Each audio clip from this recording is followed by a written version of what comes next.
Welcome back, friends. This is Dipali Maurya, and welcome to our educational platform on Online Reader YouTube channel. So, friends, here this is the session for you psychology, मनोविज्ञान. Yes, friends. इससे पहले के topic में हमने क्या किया गया था, जो है अधिगम के टॉपिक को हमने कवर किया था. अधिगम की परिभाषाएं क्या होती हैं, उसके अर्थ क्या होते हैं, उसकी विधियां, उसके प्रकार और उसके पक्षों को, इन सभी टॉपिक्स को हमने अपने प्रीवियस दैट मीन्स 15 नंबर जो सीरीज़ थी हमारी, हमने उसमें कवर किया था. एंड आज हमारी 60 नंबर सीरीज है और इसमें हम जो कवर करेंगे वेरी मोस्ट इंपॉर्टेंट टॉपिक आपके पेपर के लिए, वो क्या हो जाएगा, अधिगम के वक्र. यस फ्रेंड्स, अधिगम के वक्र से रिलेटेड जो है एक से दो नंबर के क्वेश्चंस आपकी सभी शिक्षक भर्तियों में आते हैं. चाहे वो आप सीटेट का एग्ज़ाम दे रहे हो, चाहे सुपर टेट का, केवीएस का और स्टेट लेवल के कोई भी टेट हो, REET, first and second grade teaching exams, UP TET, MP TET, तो इन सभी टेट के एग्ज़ाम्स में जो शिक्षक भर्तियां होती, मेंस का जो एग्ज़ाम होता, तो उन सभी में जो है अधिगम के जो कर्व है इससे रिलेटेड क्वेश्चन आपके आते हैं. तो फ्रेंड्स, यहाँ पे अधिगम के वक्र से रिलेटेड आज हम फुली डिटेल क्लासेस को लर्न करेंगे. इसके साथ साथ में जो भी फ्रेंड्स ने अगर अभी तक हमें ज्वाइन नहीं किया हमारे इस प्लेटफॉर्म को, तो यहाँ पे आप हमें जो है सब्सक्राइब जरूर कर लीजिए. एंड इसके साथ साथ में आप हमें अनअकैडमी पर भी दीपाली मौर्य के नाम से फॉलो जरूर कर लीजिए. अनअकैडमी पर आपको 400+ वीडियोज़ मिलेंगे आपके टीचिंग एग्ज़ाम से, जो कि ऑल सब्जेक्ट से रिलेटेड होंगी. आपकी हिंदी, साइको, जो है आपकी इंग्लिश भी है वहाँ पे, पर्यावरण, इन सभी चीज़ों को हमने वहाँ पे बहुत ही अच्छे तरीके से जो है आपको प्रीवियस ईयर पेपर में भी मिलेंगे, model paper and detail classes, सारी चीज़ें वहाँ पे आपको 400+ वीडियोज़ हमारी अनअकैडमी पर हैं. वहाँ पर भी ज्वाइन कर किए आप हमें करें. एंड उसके साथ साथ में जो है यूट्यूब पर आप हमें कंटिन्यू सब्सक्राइब कर लीजिए, जिससे कि जो भी आपकी नोटिफिकेशन होगी वो आपको मिलती रहेगी. So friends, come to the point and start now session को स्टार्ट करते हैं. और आज की सेशन जो कि हम डिस्कस करेंगे अधिगम के वक्र. तो अधिगम के कौन कौन से वक्र हैं, इन सभी चीज़ों को हम डिस्कस करते हैं. तो सबसे पहले देखते हैं कि अधिगम के वक्र क्या होते हैं, इसका क्या महत्व है, क्या इंपॉर्टेंस है, ये चीज़ें. देन उसके बाद हम अधिगम के प्रकार को देखेंगे, वक्र के प्रकार को. देन है अधिगम की मात्रा और अधिगम में लगने वाला समय की मध्य परस्पर बंधन को रेखांकित करने पर जो वक्र रेखा प्राप्त होती है उसे हम अधिगम का वक्र कहते हैं. क्या फ्रेंड्स, अधिगम की मात्रा और अधिगम में लगने वाला जो समय होता है, मतलब कि जो क्वांटिटी होती है जो हमने सीखा वो, और उसमें जो समय जो लगा, दैट मीन्स जो मात्रा जितना हमने अर्जित किया, जितना हमने सीखा, और उसके एवज में कितने समय में हमने सीखा, तो वो चीज़ें उसको हम एक अगर ग्राफ के माध्यम से अगर हम उसको देखें, रेखा पर अगर हम उसको जो इंगित करें, तो वो चीज़ें हमारी क्या आ जाएंगी, वक्र रेखा आ जाएंगी. जैसे कि अगर हम एक समान स्तरीय बालक की बात करें, तो समान स्तरीय बालक जो होगा वो क्या करेगा, एक समय में और जो है एक चीज़ें सीख जाएगा. लेकिन अगर निम्न स्तरीय बालक है तो वो क्या करेगा, एक समय में थोड़ी चीज़ें सीख पाएगा. लेकिन अगर उच्च स्तरीय बुद्धि का बालक है, वो क्या करेगा, एक समय में दो से अधिक ही चीज़ें वो एब्जॉर्व करेगा, सीख सकेगा. तो ये चीज़ें यहाँ पर कही गई हैं कि जो हर तरीके के जो बालक होते हैं, जो मंद बुद्धि, जो है सामान्य बुद्धि और उच्च स्तरीय बुद्धि, तीव्र स्तरीय बुद्धि, तो इन सब बच्चों की अपनी अपनी आईक्यू होती है, और उस आईक्यू के लेवल के आधार पर वो लोग क्या करते हैं, सीखते हैं, अर्जित करते हैं, और उसी के आधार पर उन्हें सीखने में समय भी लगता है. तो उन्हीं चीज़ों को क्या करना है, हमें रेखा के माध्यम से, ग्राफ के माध्यम से इसको क्या कर देना है, हमें यहाँ पे जो है उसको बना देना है, जो है ग्राफिकल मॉडल में. सो वही चीज़ें यहाँ पे आपको बतानी है, और इससे रिलेटेड काफ़ी क्वेश्चन आपके पेपर में बनते हैं. जो भी फ्रेंड्स अगर प्रीवियस ईयर पेपर उन्होंने देखा होगा, तो मल्टीपल टाइम ये सब क्वेश्चंस आपको देखने को मिलेंगे. तो इसलिए हमने यहाँ पे डिटेल क्लासेस आपके लिए अवेलेबल करा दी है.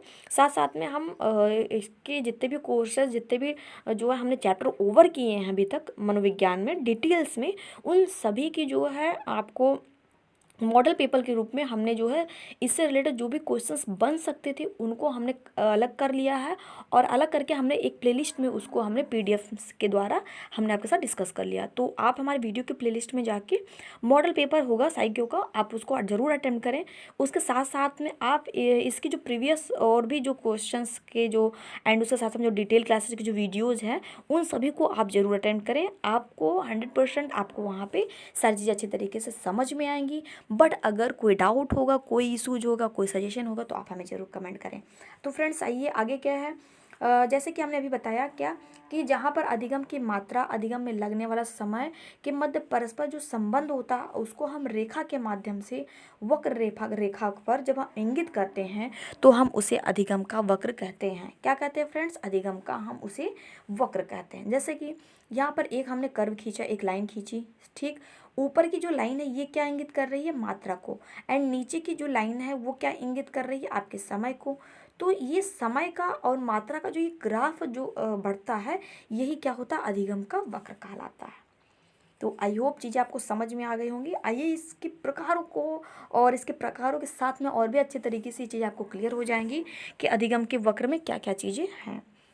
तो जैसे कि अधिगम के वक्र के प्रकार में अगर हम बात करें तो सबसे जो पहला प्रकार है इसका वो क्या है? आपका सरल रेखीय अधिगम वक्र। ध्यान दीजिएगा फ्रेंड्स, एक चीज़ों के यहाँ पे मनोविज्ञान में कई नाम होते हैं। एक मूल नाम होता है, कई उसके उपनाम होते हैं। तो कब कोई कंफर्म नहीं है कि पेपर में कौन सा नाम आपको पूछ लिया जाए, ये आपके पेपर के मॉडल पर निर्भर करता है। तो इसलिए आपको सारी चीज़ यहाँ पे पॉइंट टू पॉइंट ध्यान में रखनी है। तो यहाँ पे सबसे पहले जो पहला प्रकार हमारा, इसको हम सरल रेखीय अधिगम का वक्र भी कहते हैं। दूसरा, हम इसी को ही निष्पादन वक्र भी कहते हैं एंड इसी को ही हम समान उपलब्धि वक्र भी कहते हैं। पॉइंट्स क्लियर हो रहे होंगे। आई होप आपको ये 3 प्रकार यहाँ पे आपको बताए गए हैं। सॉरी फ्रेंड्स, एक ही प्रकार के ये 3 नाम आपको बताए गए हैं और इन तीनों ही नामों को आपको क्या करना है? ध्यान में रखना है। तो आइए सबसे पहले हम सरल रेखीय का वक्र देख लेते हैं। सरल रेखीय विधि का क्या वक्र है, इसके क्या कर्व हैं, ये चीज़ हम यहाँ पे देखते हैं। तो जैसे कि हमने एक इधर लाइन खींची, फिर एक इधर, तो ये ऊपर की जो हमारी वर्टिकल लाइन है ये आपकी क्या हो जाएगी? अधिगम की मात्रा। और दूसरी जो हॉरिजॉन्टल लाइन है वो आपकी समय को दर्शाएगी। तो जैसे कि यहाँ पे आप देखिएगा कि एक समय में एक व्यक्ति, अगर समय 1 घंटा लगता है तो वो एक चीज़ें सीखता है, 2 घंटे लगता है तो वो 2 चीज़ें सीखता है, 3 घंटे लगता है तो वो 3 चीज़ें, 4 घंटे लगता है तो वो 4 चीज़ें सीखता है। तो इसलिए मतलब कि यहाँ पे क्या है? आपकी मात्रा और जो आपका इसमें जो लगने वाला जो समय है वो क्या हो रहा है? इक्वल हो रहा है। ये आपका फिगर बन रहा है। तो इसलिए मात्रा और समय जिस विधि में इक्वल होगी उसको हम क्या बोलेंगे? सरल रेखीय विधि बोलेंगे। ध्यान दीजिएगा फ्रेंड्स, सारी चीज़ें बहुत अच्छे तरीके से क्लियर कर लीजिएगा। अगर कोई डाउट है, कोई सूझे तो तुरंत आप हमें कमेंट कीजिए, हम आपको इस चीज़ को और भी अच्छे तरीके से क्लियर करेंगे। तो फ्रेंड्स देखिएगा, सरल रेखीय जिसमें आपकी मात्रा और समय क्या हो रही? बराबर हो रही। तो ये जो आपकी ये रेखा जो जाएगी ये आपकी सीधी जाएगी, ये आपकी रेखा सीधी जाएगी, इसलिए इसको हम सरल रेखीय विधि कहते हैं। और ये भी ध्यान देने योग्य बातें हैं फ्रेंड्स कि इसमें आपके क्वेश्चन कैसे पूछे जाएंगे पेपर में। कोई पेपर जो आपका डिस्क्रिप्टिव तो होता नहीं है, पेपर तो आपका ऑब्जेक्टिव होता है। तो आपके दिमाग में क्वेश्चन उठ रहा होगा कि यहाँ पे क्वेश्चन जो है पूछे कैसे जाते हैं, इसका मॉड्यूल क्या होता है। तो ध्यान दीजिएगा फ्रेंड्स, यहाँ पे हमने एक क्वेश्चन आपके लिए क्रिएट कर दिया है। यहाँ पे इस तरह के क्वेश्चन पूछे जाएंगे कि उस वक्र का नाम बताइए जिसमें जितना समय लगता है उतनी ही अधिगम की मात्रा होती है। जैसा कि अभी मैंने आपको परिभाषा में ऑलरेडी डिफाइन किया सरल रेखीय विधि की। तो यहाँ पे क्या कही जा रही है कि जितना समय लगता है उतनी ही अधिगम की मात्रा होती है। यूँ कह सकते हैं कि अधिगम की मात्रा और समय दोनों इक्वल होती है। तो ये आपकी कौन सी हो जाएगी? आपकी सरल रेखीय वक्र विधि हो जाएगी। तो आई होप चीज़ें आपको समझ में आ गई होंगी। अगर कोई डाउट है, कोई सूझे, कोई सजेशन है तो आप हमें कमेंट ज़रूर करें। आगे बढ़ते हैं फ्रेंड्स। अगला जो हमारा प्रकार है इसका नेक्स्ट 2 नंबर, उन्नतोदर वक्र, बढ़ता हुआ वक्र, धनात्मक वक्र, या इसको हम सकारात्मक वक्र भी कहते हैं। तो ये 4 नाम है इसके, ध्यान दीजिएगा। उन्नतोदर वक्र, बढ़ता हुआ वक्र, धनात्मक वक्र और चौथा आपका क्या हो जाएगा? सकारात्मक वक्र। अब ये इसका ग्राफ कैसे बनेगा ये चीज़ हम यहाँ पे देखते हैं। तो जैसे कि एक ये वर्टिकल, एक हॉरिजॉन्टल ये लाइन है। तो जो वर्टिकल लाइन है वो मात्रा को और हॉरिजॉन्टल जो है समय को दर्शाती है। तो यहाँ पे जैसे कि 1 घंटे में व्यक्ति ने 1.5 चीज़ें सीखी, 2 घंटे में उसने 3 चीज़ें सीखी, 3 घंटे में उसने क्या की? 4.5 चीज़ें सीखी। तो इस तरीके से ये जो ग्राफ होगा वो क्या होगा? यहाँ पे समय कम लग रहा है और हमें मात्रा अधिक मिल रही है। क्या हो रही है? समय कम लग रहा है और मात्रा हमें अधिक मिल रही है। या यूँ कह सकते हैं हम यहाँ पे, जैसे कि अभी हमने ऊपर आपको ग्राफ बनाया कि मात्रा जो होगी वो क्या होगी? अधिक होगी। किसकी अपेक्षा? समय की अपेक्षा। तो समय की अपेक्षा अगर मात्रा अधिक बन रही तो हमारा कुछ इस तरीके से बनेगा।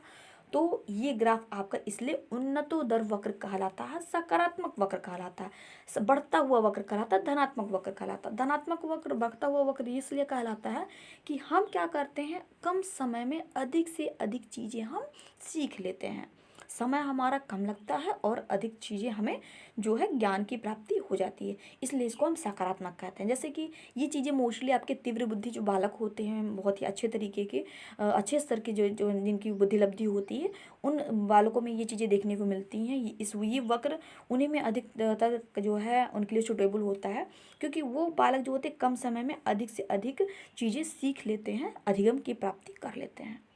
तो ये चीज़ें आपको समझ में आ गई होंगी, उन्नतोदर वक्र क्या है और सरल रेखीय वक्र। तो दो चीज़ें आपने सीख ली। मैं आशा करती हूँ कि सारी चीज़ें आपको समझ में आ गई होंगी, दोनों ही वक्र। बट अगर नहीं समझ में आया तो आप हमें कमेंट ज़रूर करें, एंड अगर अभी तक लाइक नहीं किया तो सेशन को लाइक ज़रूर कर दें। क्या कर दें फ्रेंड्स, लाइक कर दें एंड सब्सक्राइब कर दें चैनल को अगर सब्सक्राइब नहीं किया है तो, एंड दोस्तों के साथ शेयर करना बिल्कुल ना भूलें। दोस्तों के साथ शेयर कर दें जिससे कि जो भी आपके फ्रेंड्स वो भी हमें ज्वाइन कर सके, एंड इसी तरीके से इजी लैंग्वेज में सारी चीज़ें वो हमारे साथ सीख सके। तो आगे बढ़ते हैं। अगला जो हमारा तीसरा मॉड्यूल है, तीसरा जो प्रकार है वो क्या है आपका, नतोदर वक्र। ध्यान दीजिएगा, पहला वक्र जो था वो आपका सरल रेखीय था, दूसरा आपको जो था उन्नतोदर था, एंड तीसरा आपका ये अभी मॉड्यूल है नतोदर वक्र। इसको हम घटता हुआ वक्र, ऋणात्मक वक्र या नकारात्मक वक्र भी कह सकते हैं। तो फ्रेंड्स, मूल नाम के साथ साथ में आप इसके जो उपनाम है इसको आप जरूर ध्यान में रखिएगा, इसी से आप क्वेश्चन को सस्पेंस में हो जाएंगे। ये इसी तरीके से क्वेश्चन आपको बजा के पेपर में देता है, जिससे कि आप क्या हो, सस्पेंस में आ जाए और अपने क्वेश्चन को आप गलत कर दें। तो इसलिए सारी चीज़ें यहाँ पे आपको क्लियर करनी है। तो जो इसके उपनामों को थोड़ा सा ध्यान दीजिएगा। इसका कर्व देखते हैं कैसे बनता है। ये आपका वर्टिकल लाइन है, हॉरिजॉन्टल, इसमें आपको एक मात्रा और दूसरी क्या है, समय। वर्टिकल लाइन जो है वो आपकी मात्रा, हॉरिजॉन्टल जो है आपकी वो क्या हो जाएगी, समय को इंगित करेगी। इसमें क्या होगा, 1 घंटे में व्यक्ति 0.5 चीज़ें सीखता है, 2 घंटे में 1.5, 3 घंटे में 2.5, 4 घंटे में क्या होता है 3.5। तो इस तरीके से हमें क्या हो रही है, समय हमारा जो है वो अधिक लग रहा है और हमें मात्रा कम मिल रही है।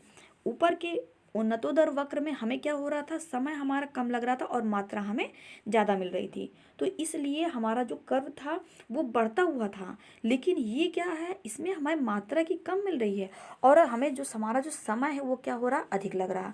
तो इसको हम कैसे बना सकते हैं, इसको हम बना सकते हैं, हमारी जो मात्रा होगी वो कम लग रही है, हमें प्राप्त हो रही है, और जो हमारा समय है, समय हमारा क्या हो रहा, हमें ज़्यादा लग रहा है। तो इस तरीके का कुछ वक्र बनेगा, ये चीज़ें ऐसे आएंगी आपकी। तो ये चीज़ें आपके नतोदर वक्र होती हैं, कम समय में अधिक समय में और जो है कम की मात्रा हमें की प्राप्ति होती है, मतलब कि हमें जो है हमारा जो कर्व है वो घटता हुआ प्रतीत होता है। नतोदर इसलिए इसको कहा जाता है या नकारात्मक कहा जाता है। तो मैं आशा करती हूँ ये भी चीज़ें आपको समझ में आ गई होंगी। आगे इसका जो चौथा प्रकार है, चौथा जो टाइप्स है फ्रेंड्स, वो क्या है, तो चौथा टाइप आपका है सर्पिलाकार मिश्रित वक्र या एस टाइप कर्व। तो इसको हम पेपर के लिए एक्सपेक्टेड रखते हैं, पेपर के लिए आपके एक्सपेक्टेड में रखते हैं। ये बहुत ही इंपॉर्टेंट है, वेरी वेरी मोस्ट इंपॉर्टेंट है ये आपके पेपर के लिए। तो ये आपके पेपर के लिए इंपॉर्टेंट बन सकता है। अब यहाँ पे इसके उपनाम को आपको थोड़ा सा ध्यान में रखना है। मिश्रित कर्व, सर्पिलाकार कर्व ये भी, एंड एस टाइप कर्व ये आपका मल्टीपल टाइम आया हुआ है। तो ये तीनों ही उपनाम आपको ध्यान में रखने हैं। तो यहाँ पे ये इसका ग्राफ कैसे थोड़ा सा एस टाइप का बनेगा, जैसे कि आप देख पा रहे हैं फ्रेंड्स, थोड़ा सा इस टाइप का, ऐसे थोड़ा सा टाइप का। तो इस टाइप का जो कर्व बनता है इसलिए इसको हम एस टाइप कर्व कहते हैं। आई होप चीज़ें आपको समझ में आ गई होंगी। तो यहाँ पे ये जो वर्टिकल है मात्रा और इधर का जो है ये समय को इंगित कर रहा है। तो यहाँ पे देखते हैं हम क्या होता है कि समय जो है 1 घंटा लग रहा है और क्या हुआ, हमें 0.5 चीज़ें मिल रही हैं। 2 घंटे का हमें समय मिल रहा है लेकिन हमें 1.5 चीज़ें मिल रही हैं। 3 घंटे का समय मिल रहा है, फिर हमें क्या हो रहा है 3.5 चीज़ें मिल रही हैं, एंड हमें अधिगम की प्राप्ति हो रही है। 4 घंटे लग रहा है, 4 घंटे लग रहा है, फिर हमें जो है 6 के समान हमें अधिगम की प्राप्ति हो रही है। तो ये यूँ कहा जा सकता है कि प्रारंभ में तो हमें क्या होता है, हमारी जो गति होती है वो धीमी होती है, लेकिन एट लास्ट में पहुँचते पहुँचते हमारी जो गति होती है वो तीव्र हो जाती है। इसलिए इसके दो स्टेप बनते हैं। एक तो पहली सिचुएशन में क्या बनेगी कि मात्रा जो होगी वो हमारी क्या होगी, प्रारंभ में हमें कम होगी और समय हमारा ज़्यादा लगेगा। लेकिन दूसरी सिचुएशन में बाद में, जैसे कि यहाँ पे ये तो प्रारंभ की अवस्था थी, तो यहाँ पे हम कह सकते हैं कि जो प्रारंभिक अवस्था होगी, क्या अवस्था होगी फ्रेंड्स, जो प्रारंभ की जो अवस्था होगी उसमें मात्रा जो होगी वो जो प्रारंभ में कम होगी और समय ज़्यादा लगेगा। लेकिन अंत में अंतिम सिचुएशन में पहुँचते पहुँचते क्या हो जाएगा फ्रेंड्स, जो हमारा समय होगा वो हमारा क्या हो जाएगा, कम हो जाएगा और मात्रा हमें क्या मिल जाएगी, हमें ज़्यादा मिलेगी। तो ये ग्राफ दोनों तरीके से मॉडल में काम करता है, इसलिए इसका जो कर्व होगा थोड़ा सा यू टाइप का बन जाता है, एस टाइप का ऐसे। क्यों? क्योंकि स्टार्टिंग में जो होती है हमारी, हमें जो है मात्रा कम और प्रारंभ में मात्रा कम और समय ज़्यादा लगता है, और अंत में जो है समय कम और मात्रा हमें ज़्यादा मिलता है। तो इसलिए इसको हम एस टाइप कर्व भी कहते हैं। तो मैं आशा करती हूँ ये भी आपको समझ में आ गया होगा। बट अगर कोई डाउट है, कोई इशू है, कोई सजेशन है, तो आप हमें कमेंट जरूर करें। एंड वीडियोज़ को अगर आप रिपीट करके भी देख लीजिएगा तो आपके डाउट्स क्लियर हो जाएंगे। और एंड आपको ये जो मिश्रित कर्व है ये आपको ध्यान में रखना है, मिश्रित कर्व काफ़ी इंपॉर्टेंट है आपके लिए। तो ये था कुछ वक्र अधिगम के। तो इसके साथ साथ में आई होप चीज़ें आपको समझ में आ गई होंगी। अब इसके साथ साथ में हम अधिगम के जो प्रभावित होने वाले जो कारक है इसको भी हम समझ लेते हैं। तो अधिगम को प्रभावित करने वाले कारकों में कौन कौन सी आती है, तो इसमें आ जाएगी गति। गति जो है कम और ज़्यादा होती रहती है अधिगम में, मतलब सीखने की जो गति होती है वो ज़्यादा और कम होती रहती है, सिचुएशन के अकॉर्डिंग है। तो अधिगम को प्रभावित करने वाले कारक कौन कौन से, इनको हम बेसिकली यहाँ पे देखते हैं। तो सबसे पहला का जो कारक है वो क्या है, अभिप्रेरणा, मोटिवेशन। किसी भी व्यक्ति को मोटिवेशन बहुत आवश्यक होती है। मोटिवेशन के द्वारा ही वो प्रेरित होकर हर कार्य को अच्छे तरीके से एक पॉजिटिव रिजल्ट के रूप में वो दर्शाता है। इसलिए जो है मोटिवेशन या प्रेरणा जो है ये अधिगम को प्रभावित करने वाले बेस्ट जो है कारकों में आते हैं। दूसरा है वातावरण। वातावरण एटमॉस्फेयर जो होता है वो भी अधिगम को जो है सीखने को प्रभावित करता है। तीसरा है विषय वस्तु। विषय वस्तु भी बच्चों को छात्रों को अधिगम की प्राप्ति कराने में रुचि के अनुसार अगर होती है तो बच्चे जल्दी सीख जाते हैं।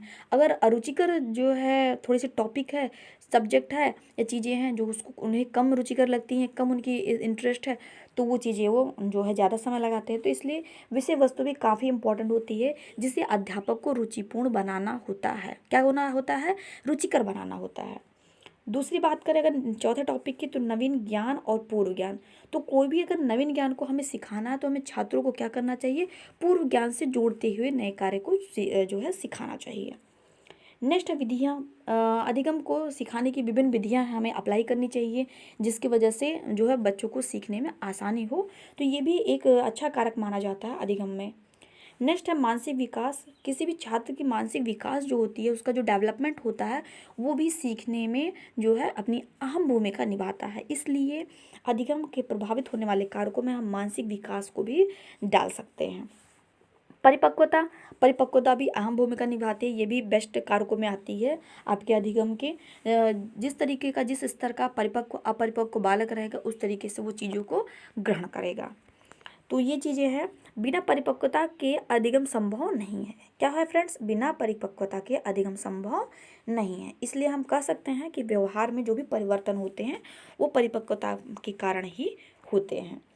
और इसमें कुछ प्रतिक्रियाएं भी हैं। कौन कौन सी क्रियाएं हैं, तो एक तो प्रतिक्रिया है, दूसरी है सहज क्रिया और तीसरी क्रिया है अनुक्रिया। ये भी अधिगम के सीखने में कारकों में ही आती हैं।